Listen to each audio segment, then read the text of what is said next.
My name is Jo. It's not up there yet, Jo Kidd. And why did I choose that picture, you think? Because I love mountains and I love hiking, but also because really I suppose it's a metaphor for life, my life. I feel like I don't see an obstacle. I mean, they're there, but I feel like instead of an obstacle, I see an opportunity or a challenge. That nothing's impossible. We're constantly kind of trying to do things, trying to do better. And I'm ever hopeful about positive change, and I think our collective ability to make that happen. A bit of background about me. I've been a keen activist and community organiser for as long as I can remember, since I was a little girl really, organising people. There's a couple of people in the room who probably won't be surprised at that, I think. And I'm a passionate vegan. So, and you can talk to us about that afterwards as well. My academic background, if you're interested, is in social anthropology and political science and inclusive education. So that's where I kind of came from.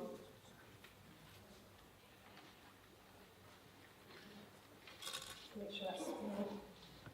So just to kind of run through what I've done, I suppose, a bit of life history. Along with my husband, Terry, and a group of people with and without learning difficulties, I co-founded in 2001 the SkillNet Group, which some people here might know about. I know Disley Diversity House, you guys know about because we worked with you in the past. The SkillNet Group, I was its CEO until 2013. SkillNet Group is a social enterprise and it supports people with and without learning difficulties to work together and make differences and to build connections within communities. We started in Sittingbourne actually, and then we spread quite quickly to other parts of Kent, and we did a lot of national and regional work too, campaigning work. And some of our projects that you might know about, for example, the Pulse Cafe in Sittingbourne is now more of an events venue, and the Eco Shed and West Track Studios in Canterbury and Discovery Catering. It's basically about supporting people with learning difficulties to have a voice and be heard and be treated equally. It's now actually changing its name. In the process of changing its name, I think it already has, maybe to BMIX, just in case some people are here and haven't heard the new name. Now, I'm hoping this is going to work, this film. It's just a short clip, just to give you a flavour, really, of the values of the SkillNet Group and what it's all about, or BMIX.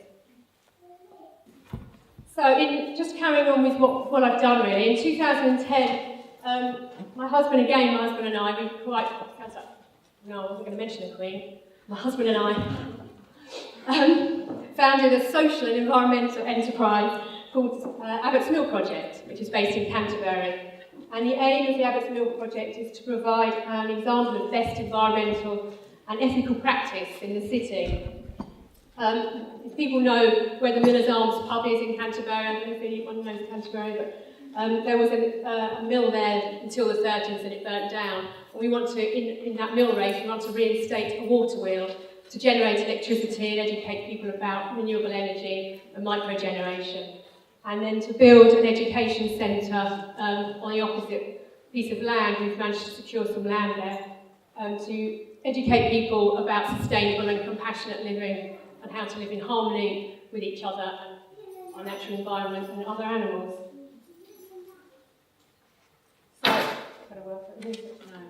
So, there was a little thing about that as well. It's okay.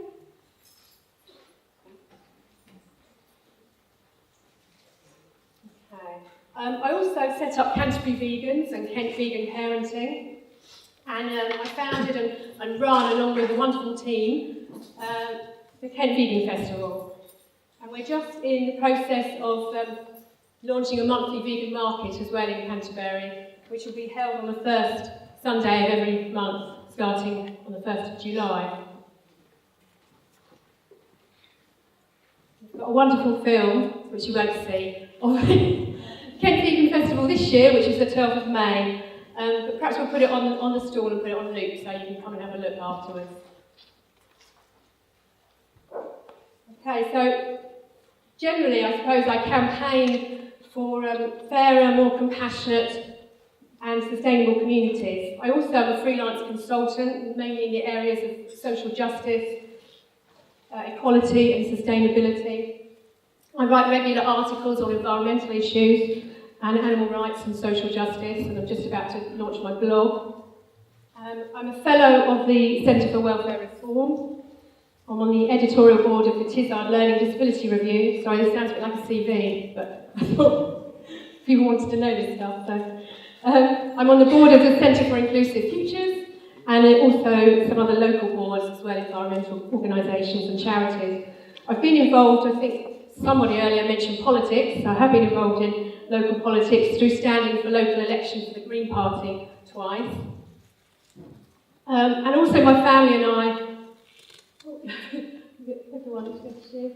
Yep, sorry. Okay, my family and I are guardians of some ancient woodland near Canterbury, which we manage using traditional focusing. I'll finish this bit, then I'll come back to that. Okay. Well done.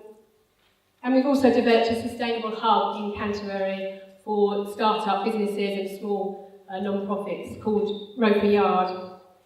We're just in the process of setting up a veganic, which is a word that's used a lot in America but not here yet, so I'm going to set again, vegan organic farm in Borton, so we're back into Swale, which is cool. And basically, if people don't know, vegan organic really means any system of cultivation which excludes artificial chemicals, animal manures, animal remains from slaughterhouses, genetically modified material, and anything of animal origin. So regular organic farming generally includes all those things, so that's why it's different. So we're going to look at if the sound works. It won't have sound. Sound is cool. It's really warm and playing, but there you go. Oh, I can hear something. It's playing on here.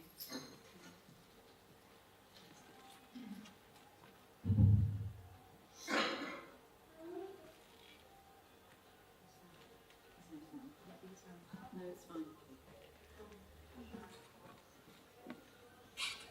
Just have to imagine that there's a really good song going on behind this whole thing that's happening. That song. Yep. You can sing it. I'm dancing it from here.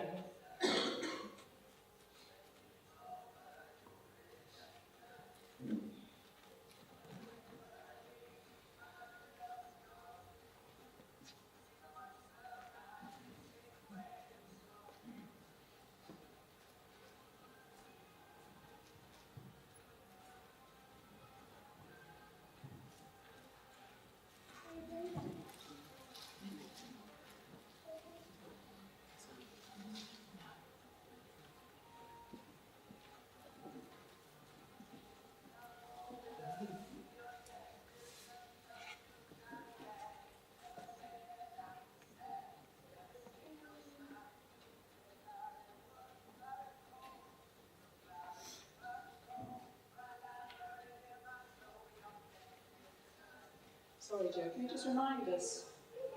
What we're looking at? Yes. Yeah, good point. Yeah, it's the Kent Vegan Festival. Oh, okay. So that was the Kent Vegan Festival just last month, 12th of May. We tend to have them in May. It'll be next year will be May the 4th, probably. That's you're the first guys to hear that. So. But we can't wait that long. We have a regular market, which is starting on the 1st of July in North Lane Car Park in St Dunstan.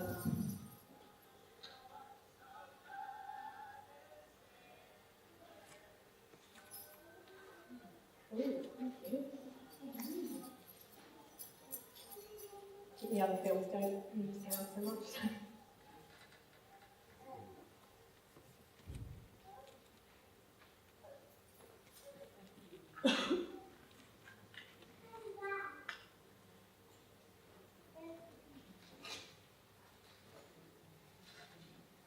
So how many people did you attract at the festival?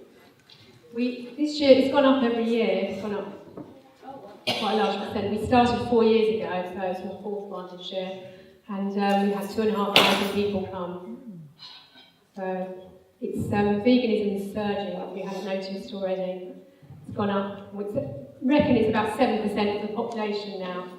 In the last 2 years, it's gone up 700%. In the previous 10 years to that, it went up 360%. So it's brilliant, people are waking up. Okay, we're rolling. And still talking about what I do, really. Lastly, but certainly not leastly, is that we have a 7-year-old daughter called Rosa. There she is. And she's wonderful. Obviously, I would say that of my mother, but she's wonderful. We home educate Rosa. I just wanted to say, really, that some people have touched on this previously, I think, work-life balance and all that kind of stuff. But I think we're not going to get anywhere by trying to be men. So I just want to get that message across, really. We are, women are women, and we're different, and we complement each other. But trying to kind of grow and be more masculine in that way isn't the answer. And it's certainly not the answer to the world's problems. So I would like to say that motherhood has really, rather than kind of taken away from my career, if you like, or the things that I wanted to achieve, it's validated those things. It's just made them more important. And Rosa's just part of everything we do, so she's part of the team. Sorry, I got a bit emotional there. Just breathe for a minute.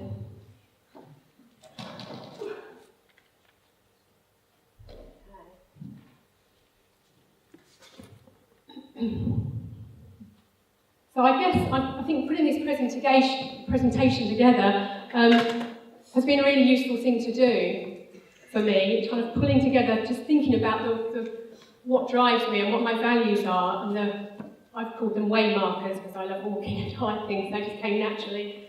But I think kind of 5 main themes in terms of the values of my life and how those inform my decisions, really. Hopefully, other people will find this useful. So the first theme, really, first way marker, is summed up really by the words compassion, empathy, kindness, love. I think words that have been out of fashion for far too long and are now coming back into fashion, thank goodness. Again, people are waking up. I've always had an innate sense of empathy with other people and with other beings, ever since I was a little girl, I can remember. And as a family, our belief is that we should live as compassionately and sustainably and mindfully as possible and cause the least amount of suffering in the world. So that's encapsulated in veganism, which provides the template for how we want to live. I'm sure people here are aware, but just in case, I think it's a bit of writing there, but veganism represents a philosophy and a way of living. It's gone off. Way of living which seeks to exclude, as far as is possible and practicable, all forms of exploitation of and cruelty to other animals for food, clothing, or any other purpose, and promotes the development and use of animal-free alternatives for the benefit of other animals, humans, and the environment. So ethical veganism is a social movement. It's about living in harmony with the environment and with each other.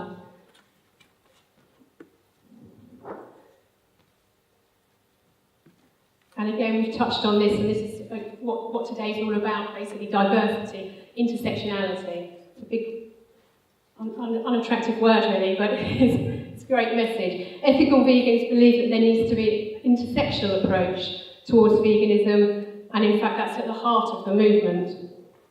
Intersectionality, I guess you guys should know that because you're here today, but recognises that all forms of oppression are interlinked and can't be challenged or dismantled independently. We can't be one thing and not another. We can't call ourselves a feminist if we're not a vegan, for example. We think about the inherent cruelty involved in the dairy industry. We can't be an environmentalist without being a vegan. We think of all the things, the animal agriculture, all the environmental ills that are caused by animal agriculture.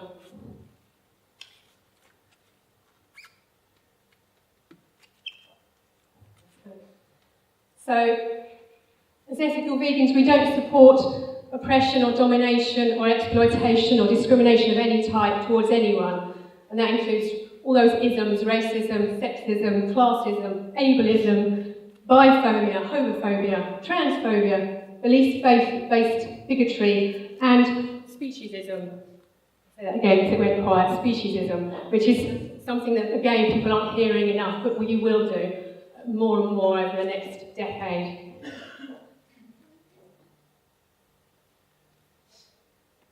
Right, another film. Okay. We're nearly there now.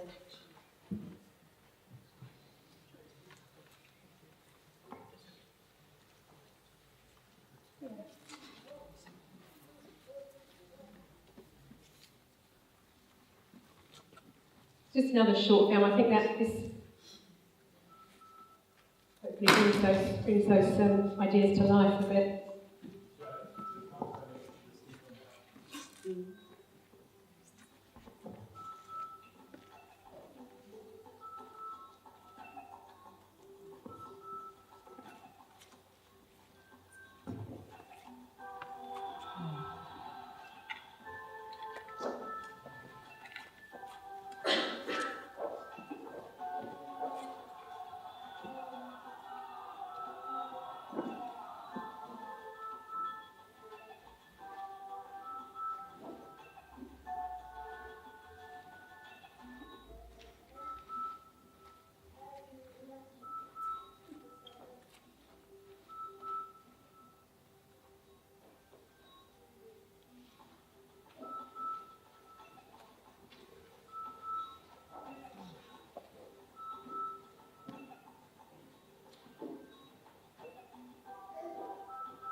Okay. So moving on, I would say my second way marker, a guide to kind of philosophy on life, is very much connected to that. In fact, all of them obviously would be connected, but it's to tread lightly on the earth, to do no harm, to do as little harm as possible, to connect, to listen, absorb, reflect, and to put ourselves in other people's shoes, or other people's paws, if you like.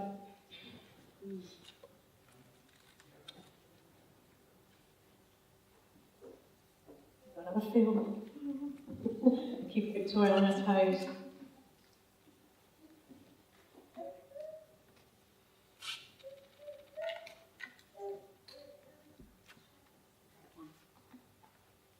Yeah.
Thank you. I think that again shows how everything is connected and what we did before today.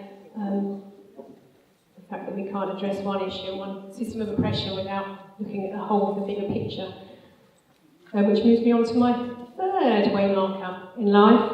I'm always encouraging, I think, people to see the bigger picture, and it's kind of been my strapline. I've used that strapline in various organisations and projects as well. It just seems to make sense. About really avoiding making assumptions, digging deep, seeing people for what they really are, and looking beyond the obvious, and never stop. I think that's one kind of message to take away, just never stop questioning and challenging.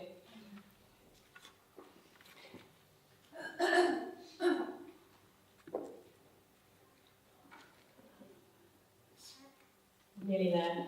What I would call my fourth way marker really is about living true to your values, being your authentic self, not trying to be something or someone that other people expect you to be or you think they expect you to be. But if you're just being honest and true to yourself, then your passion will come through and show, and people will listen to you. People will kind of buy into that because they'll believe you. And my fifth final way marker is another phrase that I'm always using: onwards and upwards. I think each of us has a responsibility to do what we can to make the world a better place. Keywords really, I suppose, are around resilience and determination, and that's how I felt I've lived my life, really. Some people might find that irritating at times, but it's about being determined, and I just want to see a better world. So, always believing that change is possible, always having that hope. Just really summed up in that quote, my favourite quote from Margaret Mead, the social anthropologist: "Never doubt that a small group of thoughtful, committed citizens can change the world. Indeed, it is the only thing that ever has," which is so true.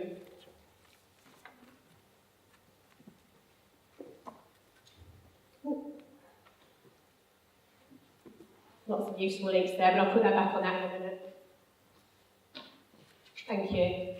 That was it.